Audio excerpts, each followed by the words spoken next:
नमस्कार दोस्तों, स्वागत है आप सभी का।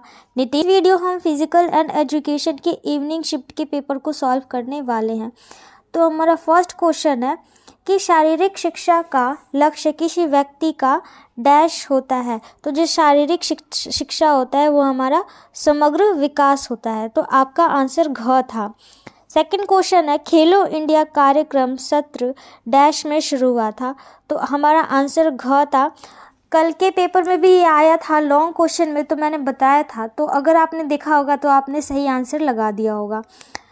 थर्ड क्वेश्चन था हमारा, इसको आपको मैच करना था। तो मैच में तो हमारा सेकंड है, आप देख लीजिए ये सही है कि गलत है। वैसे तो हमारे हिसाब से ये सही है, ख। नेक्स्ट हमारा था फिफ्थ क्वेश्चन, निम्न में से कौन सा रंग ओलंपिक प्रतीक में प्रयोग नहीं होता है। तो आंसर हमारा ग था, गुलाबी, क्योंकि लाल भी है, काला भी है और नीला भी है और काला भी है, लेकिन गुलाबी नहीं है। तो हमारा आंसर ग आपको टिक करना था, ग पे। फिफ्थ क्वेश्चन है, निम्न में से कौन सा स्वास्थ्य संबंधी पुष्टि घटक है। स्वास्थ्य संबंधी पुष्टि घटक है तो हमारा आंसर है ग, ताकत जो है वो पुष्टि घटक है।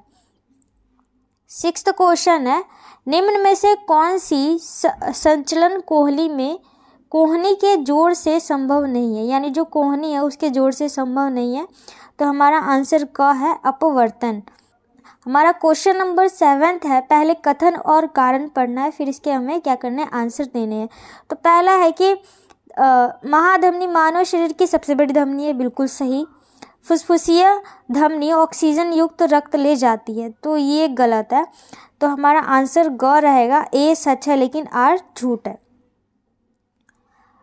हमारा 8th क्वेश्चन था, डैश हड्डी। जो डैश हड्डी को सीसामोइड हड्डी के रूप में जाना जाता है। तो जो सीसामोइड हड्डी है उसको आएगा हमारा पैटला के रूप में जाना जाता है। क्वेश्चन नंबर हमारा 9th है, रिकवरी को परिभाषित करने वाले निम्नलिखित कारक व्यक्तिगत शैली पर आधारित हैं, सिवाय इनके। यानी इनके सिवाय क्या आधारित नहीं है ना, वो बताना है हमें। तो हमारा आंसर घ हो सकता है, क्योंकि देखिए फिटनेस की स्थिति उसे प्रभावित करती है। क्या, जैसे कि मान लीजिए आप एक एथलेटिक हैं और चाहे एक आप वेट लिफ्टर हैं। अगर आपके कंधे में या कलाई में इंजरी आ गई है, तब भी आप रेस्ट लेने की बजाय आप प्रैक्टिस किए जा रहे हैं, यानी फिटनेस की स्थिति नहीं है तब भी आप किए जा रहे हैं, तो क्या होगा, इससे क्या होगा, जो इंजरी है आपकी जल्दी ठीक ही नहीं हो सकती, रिकवरी हो ही नहीं सकती है। तो इसलिए हमारा आंसर घ रहेगा। एक बार आप बता दीजिए क्या हो सकता है, मुझे तो यही लग रहा है। हमारा 10th क्वेश्चन है, निम्न में से कौन सा बिंदु खेल प्रशिक्षण के सिद्धांत एक रूपता के लिए एक कारक नहीं माना जाता।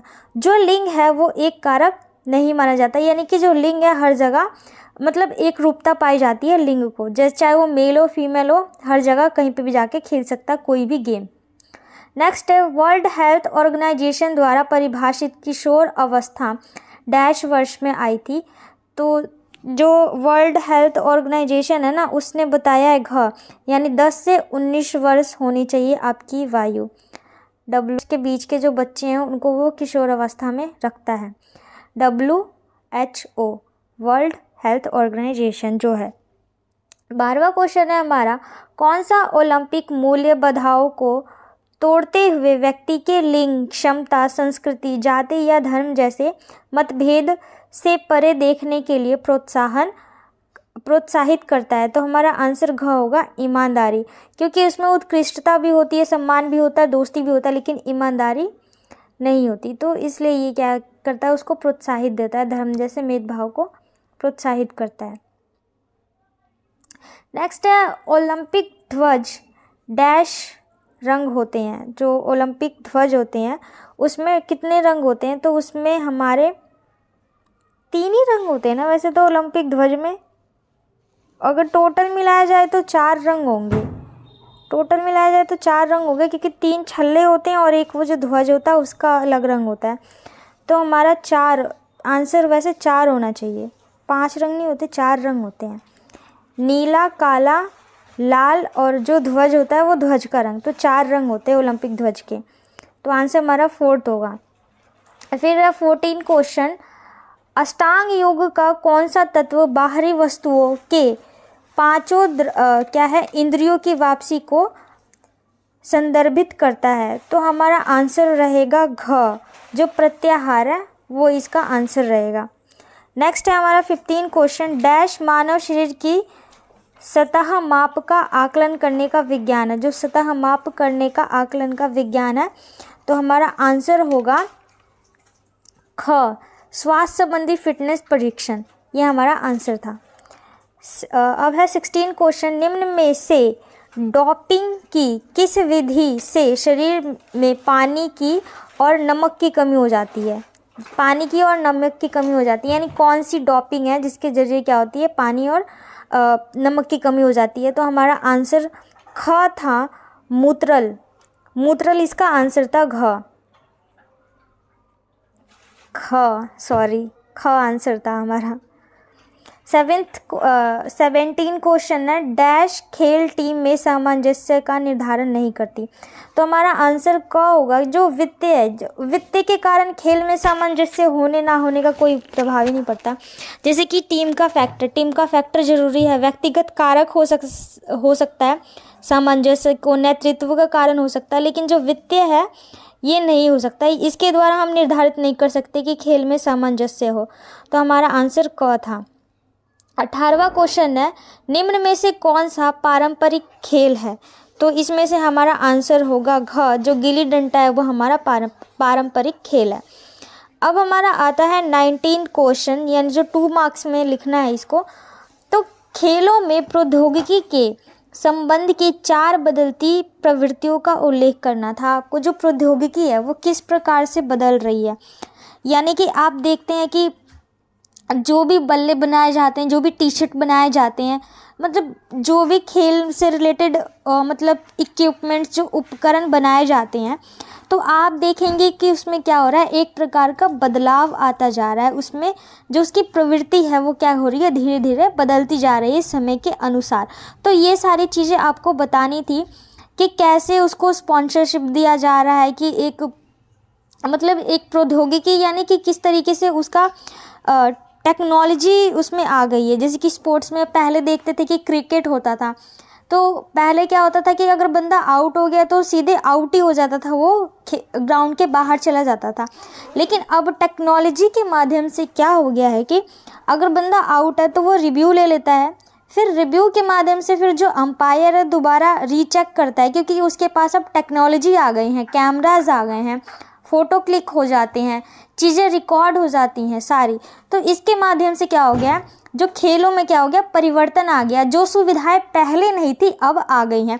तो ये बातें सारी आपको लिखनी थी। तो ये क्रिकेट ही नहीं, आप इसको फुटबॉल में भी ऐड ऑन कर सकते हैं, आप इसको हॉकी में भी ऐड ऑन कर सकते हैं, आप इसको खो खो में भी ऐड ऑन कर सकते थे, आप इसको कबड्डी में भी ऐड ऑन कर सकते थे। आपको बस बताना था कि प्रौद्योगिकी ने किस प्रकार से बदलाव लाया है खेलों में।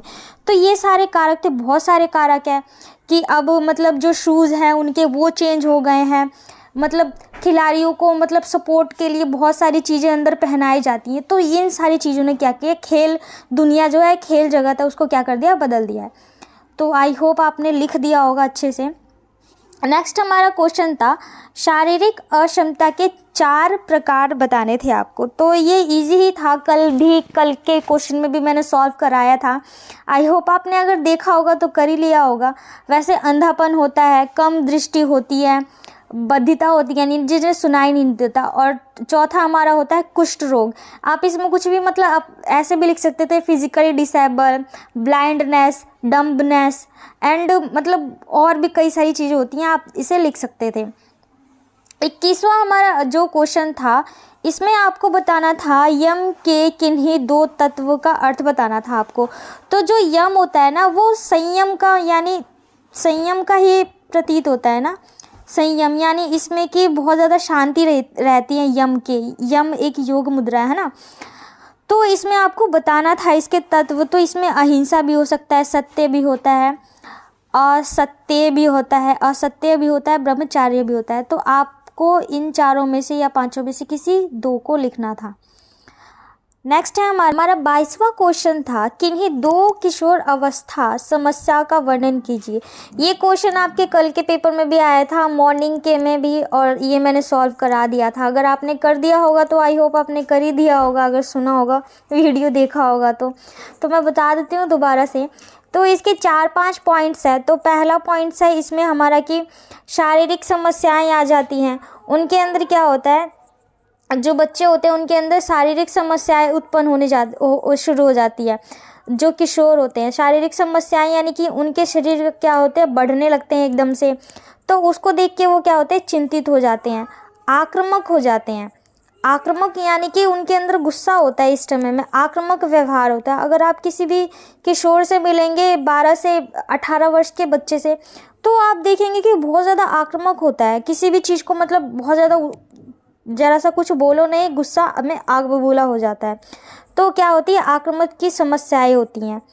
तीसरा पॉइंट है हमारा, जो किशोर होते हैं भावनात्मक, उनके अंदर ना भावनात्मक विकास भी होता है। मतलब भावनात्मक भी समस्याएं होती है, विकास नहीं, भावनात्मक समस्याएं होती है कि वो समझ नहीं पाते हैं कि उनको क्या करना चाहिए, कैसे करना चाहिए।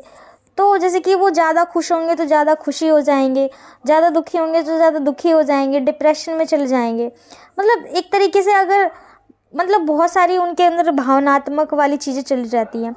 यौन संबंधित समस्याएं, यौन संबंधी समस्याएं जैसे कि लड़कियों में मेंस्ट्रुएशन चालू हो जाता है, फिर वो समझ नहीं पाती हैं कि हमारे साथ क्या हो रहा है, और हाइट बढ़ने लगती हैं, चेस्ट डेवलपमेंट होने लगता है। तो ऐसे ना बहुत सारी चीज़ें परिवर्तित होने लगती है लड़कियों में। लड़कों में क्या होते हैं, उनकी दाढ़ी मूछें आने लगती है हल्की हल्की, और साथ ही साथ उनके कंठ निकल जाते हैं। ये कल वाली वीडियो में भूल गई थी, आज मुझे याद आ गया कि लड़कों में क्या होता है, कंठ निकल जाता है गले के ऊपर में। तो वो चिंतित हो जाते हैं कि हमारे साथ ऐसा क्यों हो रहा है। फिर 5th क्वेश्चन है सामाजिक समस्याएं। उनके साथ क्या होती है, सामाजिक समस्याएं हो जाती हैं। वो लोगों के साथ तालमेल नहीं बना पाते हैं। वो कहते हैं कि नहीं भाई, जो मैंने कहा वही सही है और जो आप कह रहे हो वो गलत है। तो इस प्रकार से क्या होता है कि वो ना समाज के साथ क्या करते हैं कि तालमेल नहीं बनाते हैं। तो ये सारे आपको पॉइंट्स लिखने थे। आई होप कर दिया होगा, क्योंकि ज़्यादा मुश्किल नहीं था क्वेश्चन। अब हम बात करते हैं अपने 23वें क्वेश्चन की। जो 23वां क्वेश्चन है हमारा, 23वां प्रश्न है, जोड़ को परिभाषित कीजिए। किन्हीं दो प्रकार के स्वतंत्र रूप से चल सकने वाले जोड़ों की सूची बनाइए। तो जो जोड़ा है उसकी परिभाषा तो यही है, 2 या 2 से अधिक अस्थियों का संयोजन ही जोड़ कहलाता है। यानी 2 या 2 से जहाँ पे भी अस्थियाँ जुड़ती हैं उसे क्या कहते हैं, जोड़ कहते हैं। तो इसके अचल जोड़ की बात करें तो पहला था हमारा आंशिक चल, पहला था हमारा आंशिक चल, और दूसरा था हमारा चल जोड़ या स्वतंत्र रूप।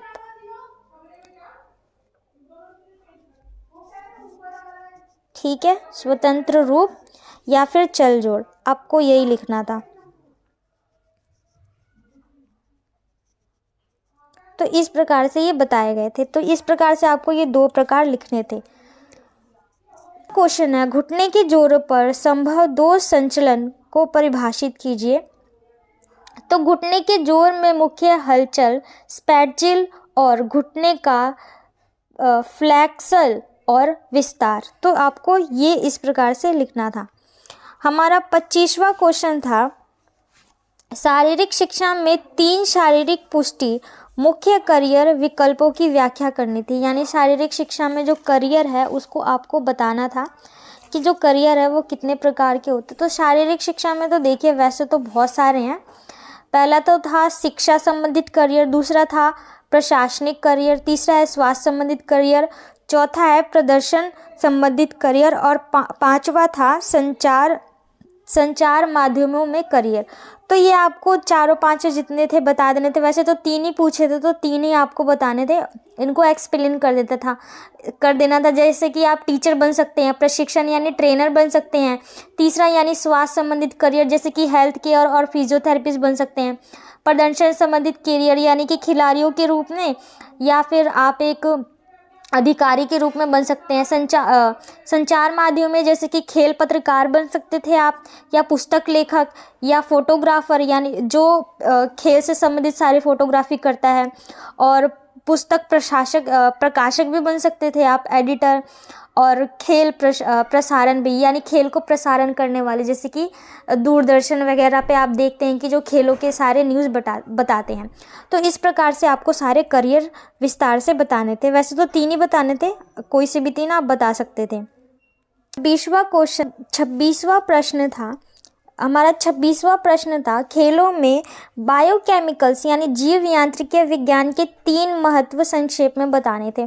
तो 3 नहीं, वैसे तो इसके बहुत सारे हैं। जैसे कि पहला तो हमारा है खेलों में प्रदर्शन को बढ़ावा देना, यानी कि जो खेलों में प्रदर्शन है उसको क्या करता है, बढ़ावा देता है। दूसरा, तकनीकों में सुधार होता है, जो खेल तकनीकें होती हैं, जो खिलाड़ियों की जैसे जहाँ पे गलती करता है उसको क्या करता है, सुधार करता है। तीसरा, खेल उपकरण सुधारने में मदद करता है, यानी जो खेल के उपकरण हैं उनको सही इक्विपमेंट है उसको सही लेना, यानी कि जहाँ पे हल्के की ज़रूरत है वहाँ पे हल्का लेना, जहाँ पे हेलमेट की ज़रूरत है वहाँ पे हल्के हेलमेट की ज़रूरत लेना।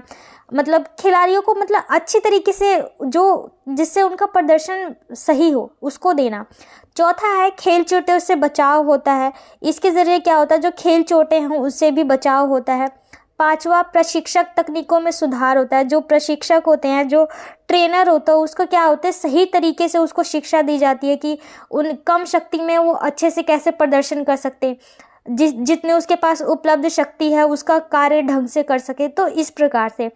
छठा, मानव शरीर को समझने में सहायता, कि जो मानव शरीर है उसको समझना, जैसे कि कंकाल तंत्र, मांसपेशीय तंत्र, स्नायु तंत्र इत्यादि, इसको भी समझने में सहायता करता है। सातवां, सुरक्षा सिद्धांतों का ज्ञान होना, यानी जो सुरक्षा के सिद्धांत है उनको उसका ज्ञान होना, जैसे खिलाड़ी को चोट लग गई तो उसको किस प्रकार से ठीक करना है, ये सारी चीज़ें।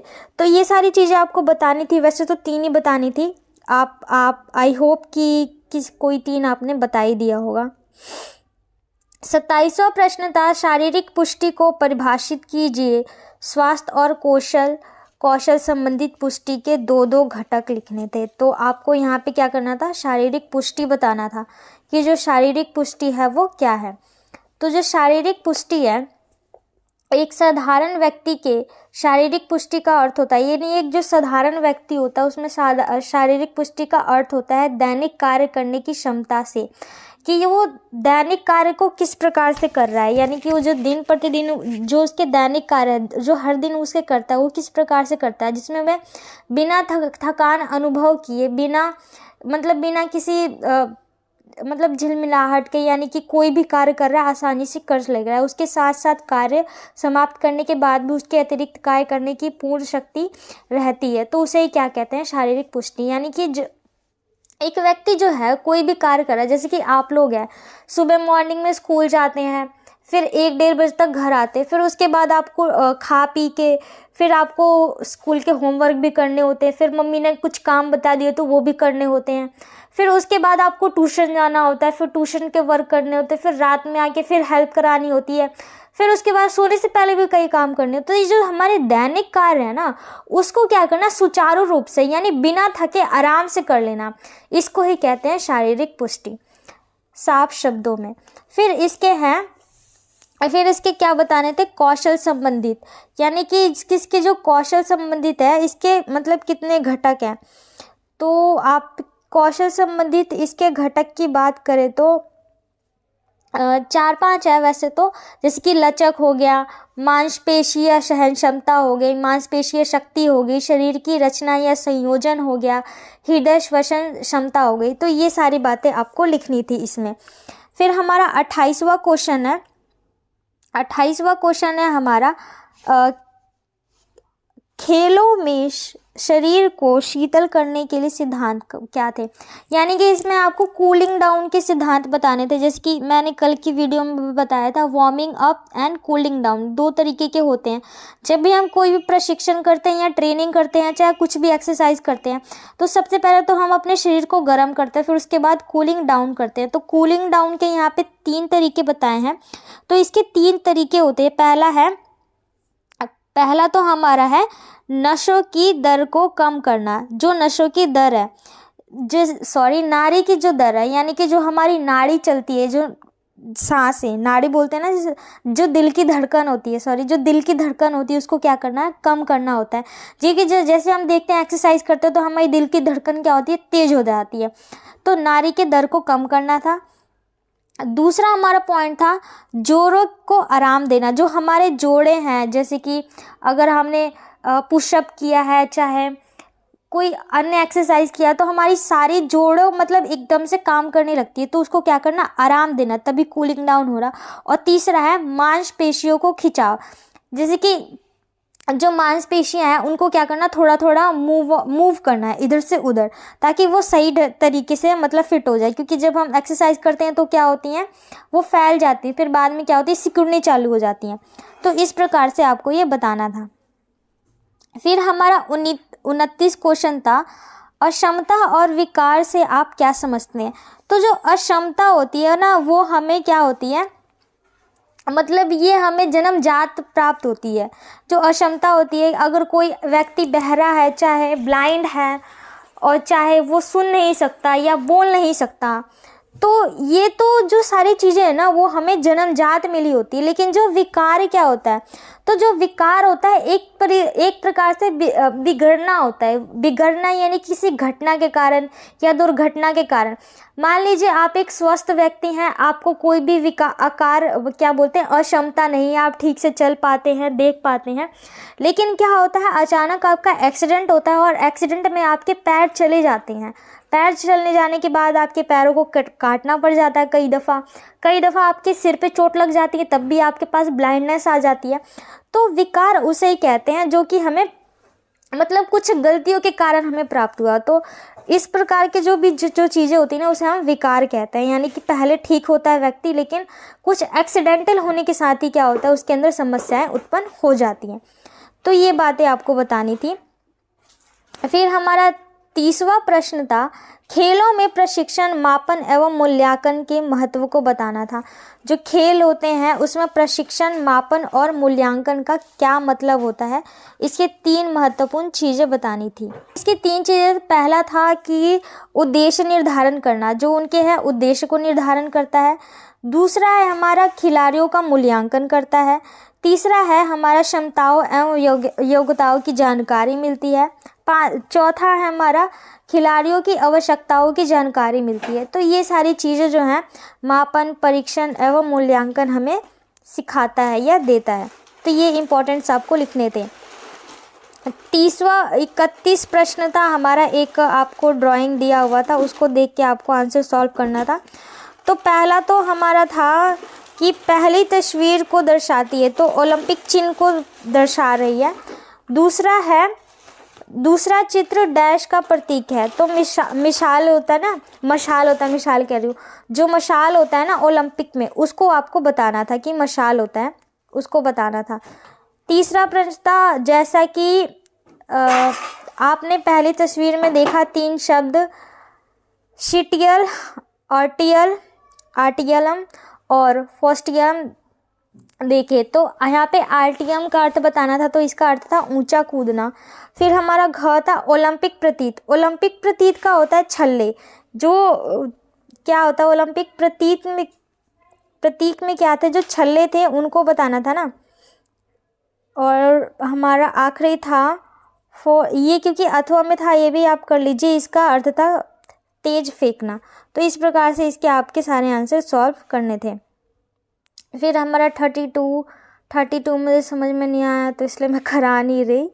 फिर हमारा 33वां प्रश्न है, इसका आंसर पहला तो यही था कि विशेष आवश्यकताओं वाले बच्चों के लिए एक विद्यालय में क्या है, जो परमदाता होती है, परामर्शदाता होता है, उनका क्या कार्य होता है, उनकी भूमिका क्या होती है। तो वो क्या करते हैं, शिक्षा देते हैं, भावनात्मक उत्थान, व्यक्तिगत एवं सामाजिक उत्थान के अवसर उपलब्ध कराते हैं उन बच्चों के लिए। तो ये सारी चीज़ें वो क्या करते हैं, उन बच्चों के लिए करते हैं।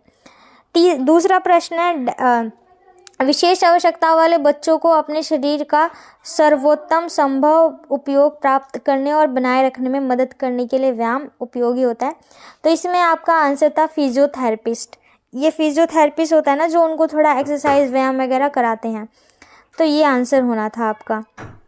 ग था हमारा कौन सा पेशेवर विशेष आवश्यकता वाले बच्चों को शौचालय प्रशिक्षण, खाने, कपड़े पहनने, नहाने और संवारने जैसी दैनिक जीवन कौशल की गतिविधियों के लिए प्रशिक्षित करता है। तो इसमें आपका आंसर था व्यावसायिक चिकित्सा। जो व्यावसायिक चिकित्सा होता है उसका काम होता है ये। फिर घ था बात करने की समस्या, संचार में कठिनाइयों का सामना करने वाले छात्रों पर कौन सा पेशेवर काम करता है। तो जो स्पीच थेरेपिस्ट है, जो बातचीत में थोड़ा, जो बच्चे ठीक से बातचीत नहीं कर पाते हैं उनके लिए स्पीच थेरेपिस्ट होता है। जो वाक चिकित्सा होता है, यानी उनको सही तरीके से ट्रीट करता है बोलने में। और फिर ठीक है, तो ये अथवा में था, तो फिज़िकल एजुकेशन टीचर आना चाहिए यहाँ पे, मैंने तो यही लिखा है, आप चेक कर लीजिएगा सही है कि गलत है। फिर हमारा क्वेश्चन आता है 34th क्वेश्चन है। इसमें श्वसन तंत्र की रचना का विस्तार से क्या था, वर्णन करना था आपको। जो श्वसन तंत्र है आपको बताना था कि श्वसन तंत्र किस प्रकार से कार्य करता है हमारे शरीर में। तो इसमें आपके श्वसन प्रणाली के बारे में बताना था। तो इसमें आपको बताना था कि हवा और खून के बीच ऑक्सीजन और कार्बन डाइऑक्साइड का आदान प्रदान करने के लिए होता है। फिर दूसरा, ध्वनि उत्पन्न करने के लिए, यह ध्वनि उत्पन्न करने में भी मदद करता है जो श्वसन प्रणाली होती है। और तीसरा, रक्त या पीएच को नियमित करने के लिए भी होता है। और सूक्ष्म, चौथा पॉइंट ये हो सकता था कि सूक्ष्म जीवाणुओं से रक्षा के लिए, जैसे कि हम सांस लेते हैं तो कुछ बैक्टीरिया हमारे नाक में चली जाती है, तो उसको रोकने के लिए श्वसन प्रणाली विभिन्न स्तर पर शरीर में इस सूक्ष्म जीवों के प्रविष्ट पर रोक लगाता है। इस प्रकार वह वायरस, बैक्टीरिया आदि जैसे हानिकारक सूक्ष्म जीवों के खिलाफ क्या करता है, सुरक्षा प्रदान करता है हमारी। फिर हमारा फोर्थ था 35। जो 35 क्वेश्चन के लक्ष्यों को संक्षेप में समझाएं। यानी कि जो अतिभार आपको आप बताना था कि ओवरलोडेड क्या होता है। जैसे कि कोई व्यक्ति होता है, उसका यानी कि अति भार हो जाना, जैसे कि नॉर्मल वेट से ज़्यादा हो जाना, तो उसे ही क्या कहते हैं, हम अतिभार कहते हैं। यानी कि ओबेसिटी अलग होता है, मोटापा अलग होता है, अतिभार अलग होता है। तो यही आपको बताना था। और अतिभार के लक्षणों को संक्षेप में समझाना था कि जो अतिभार के लक्षण होते हैं क्या होता है। जैसे कि वो देखने में, मतलब आपने कई अगर आपने डिस्कवरी टीवी देखा होगा ना, मतलब मैं ऐसे बता दे रही हूँ, जैसे डिस्कवरी टीवी आपने देखा होगा ना, डिस्कवरी चैनल पे, सॉरी, एक ना मतलब शो आता था, उसमें दिखाते थे कि कई व्यक्ति जो होते थे ना, इतने मोटे मोटे एक बेड के जितने होते थे। तो क्या वो अति भारी होता है ना, जिसमें जो लोग क्या होता है खाने पे नियंत्रण नहीं कर पाते अपने, उसके लक्षण यही होते हैं कि वो ना अपने खाने पे नियंत्रण नहीं कर पाते, जिसके कारण क्या होता है, उनका मोटापा जो होता है दिन प्रतिदिन बढ़ता जाता है, जिसके कारण क्या होता है, वो अति भार के यानी ओवरलोडेड के क्या हो जाते हैं, शिकार हो जाते हैं। तो ये आपको बताना था यहाँ पे। नेक्स्ट हमारा क्वेश्चन था 36वां, खेल मनोविज्ञान को समझाए। शारीरिक शिक्षा और खेलों में टीम सामंजस्य लाभों का वर्णन कीजिए। ये क्वेश्चन कल भी आया था और ये मैंने कल भी बताया था। जो खेल मनोविज्ञान होता है वो मनोविज्ञान का वो क्षेत्र होता है जिसके अंदर मनोविज्ञान तथ्यों के सीखने, सिद्धांत प्रदर्शन यानी सिद्धांत प्रदर्शन और खेल कूद में मानवीय व्यवहार में संबंध में लागू होता है। यानी कि ये खेल मनोविज्ञान वह मनोविज्ञान होता है जिसके अंतर्गत लोगों के व्यवहारों को क्या किया जाता है, वैज्ञानिक तरीके से अध्ययन किया जाता है, यानी कि उसके माइंड साइकोलॉजी को पढ़ा जाता है। इसको स्पोर्ट्स साइकोलॉजी कहते हैं क्योंकि ये बहुत ज़्यादा इम्पॉर्टेंट हो जाता है खेलों में, जिसके कारण क्या होता है कि जो खिलाड़ियों को क्या होता है, व्यवहारिक में को सुधारने में सहायता मिलती है। दूसरा, कौशल को सुधारने में सहायता मिलती है। तीसरा, गामक कौशल को सीखने में मदद मिलती है। चौथा, खिलाड़ियों में मनोवैज्ञानिक रूप से को तैयार करते हैं, यानी जो खिलाड़ी हैं उनको क्या करते हैं, मनोवैज्ञानिक रूप से तैयार करते हैं। और पांचवा, भावनाओं का नियंत्रण होता है, यानी कि एग्रेशन पे चाहे गुस्सा हो, मतलब एग्रेशन यानी गुस्सा हो गया, आक्रामकता पे काबू होता है। लोग मतलब जो खिलाड़ी अपने आप को मोटिवेट रहता है। फॉर एग्जांपल मैं आपको बता दूं, आप सभी बच्चे क्रिकेट ज़रूर देखते होंगे। क्रिकेट में मिस्टर कूल के नाम से एक व्यक्ति जाने जाते हैं, वो सभी जानते हैं, MS है ना, महेंद्र सिंह धोनी। उनको कूल क्यों, क्या कप्तान कूल क्यों कहते हैं या कैप्टन कूल के नाम से क्यों जाना जाता है? क्योंकि उन्होंने अपने क्या भावनाओं पे नियंत्रण कर लिया है। किसकी वजह से? स्पोर्ट्स साइकोलॉजी की वजह से या माइंड साइकोलॉजी की वजह से। यानी कि वो बंदा सीख गया है कि कोई से भी परिस्थिति हो उसको काम डाउन रहना है, कूल डाउन रहना है, तभी वो क्या करता है, चीज़ों को अच्छे से कर पाता है। आप देखते हैं कि वो लोगों को सिखा रहा है, मतलब लोग उनसे सीखते हैं, यानी कौशल को सुधारने में सहायता मिलती है ना। एक व्यक्ति से आप देखते हैं कि कितने सारे लोग प्रभावित होते हैं, यानी उसके व्यवहार को समझ रहे हैं। यानी अगर वो व्यक्ति अच्छा है जब तो हम उसके बारे में बात कर रहे हैं, यानी व्यवहार को समझने में सहायता मिलती है। तो इस प्रकार से क्या होता है, सामंजस्य, यहाँ पे बात करनी है कि टीमों में सामंजस्य कैसे बनता है। अपोजिट यही सारी बातें आ जाएगी, जैसे कि आपका व्यवहार अच्छा होगा तो आप टीम के साथ अच्छी सामंजस्य आपका अच्छा बना रहेगा, भाईचारा बनेगा, प्रतियोगिता के लिए आप तैयार होंगे। अगर आप प्रतियोगिता के लिए ये चीज़ें कर रहे हैं तो आप सामने वाले प्लेयर को भी बताएंगे कि भाई तू भी ऐसे कर, तू भी अच्छा करेगा, है ना, भाईचारा बनेगा। एक देश से दूसरे देश में प्रतियोगिता कराई जाएगी तो क्या होगा, देशों के बीच क्या होगा, संबंध अच्छे होंगे, है ना। जो प्लेयर आपस में दोस्ती होंगे, जैसे कि Virat Kohli and AB de Villiers की दोस्ती को हम सभी जानते हैं। क्यों हो पाया है ये? क्योंकि सामंजस्य हो रहा है ना, खेलों में सामंजस्य हो रहा है। इस तरीके से आप इसको आंसर को फ्रेम करना था और लिखना था। वैसे तो 5 नंबर का था, तो आई होप आपने अच्छे से कर दिया होगा। नेक्स्ट है हमारा 37वां क्वेश्चन। इसमें आपको बताना था शारीरिक शिक्षा और खेल कूद में प्रशासन के निर्देश को स्पष्ट करते हुए प्रशिक्षण आयोजित करते समय क्या क्या ध्यान रखना चाहिए। ये क्वेश्चन कल भी आया था, तो आपको इसमें बताना था कि उसको क्या क्या चीज़ें ध्यान में रखना चाहिए। कोई भी जो प्रशिक्षण है, प्रशासन निर्देश देता है, उसको कैसे यह आयोजित कर सकता है। यानी उसको ये ध्यान में रखना कि जो वो जगह है वो सही जगह पे तो आयोजन हो रहा है ना। दूसरा, उसने सही खिलाड़ियों का चयन किया है ना। तीसरा, खिलाड़ियों के बीच में सामंजस्य है ना कि नहीं है। चौथा, जिस खिलाड़ियों का उसने चयन किया वो अच्छी तरीके से ट्रेंड है कि नहीं। पांचवा, जो खिलाड़ी है अपने लक्ष्य को सही समझ रहे हैं कि नहीं समझ रहे हैं। छठा पॉइंट, इक्विपमेंट्स, यानी सही तरीके के वो इक्विपमेंट्स को लेना, यानी उपकरण को लेना, ताकि जो भी खेल खेला जा रहा है उसको सही से किया जा सके। तो इस प्रकार से जो क्या बोलते हैं प्रशिक्षक है वो उसको आयोजित करते समय इन सारी बातों का क्या करना चाहिए, ध्यान रखना चाहिए। आई होप कि वीडियो में आपको मैंने सारी चीज़ें बताने की कोशिश की है। तो वीडियो अच्छी लगे तो लाइक, सब्सक्राइब एंड शेयर करना नहीं भूलिएगा, और ऐसे ही हमें सपोर्ट करते रहिए। जय हिंद, जय भारत।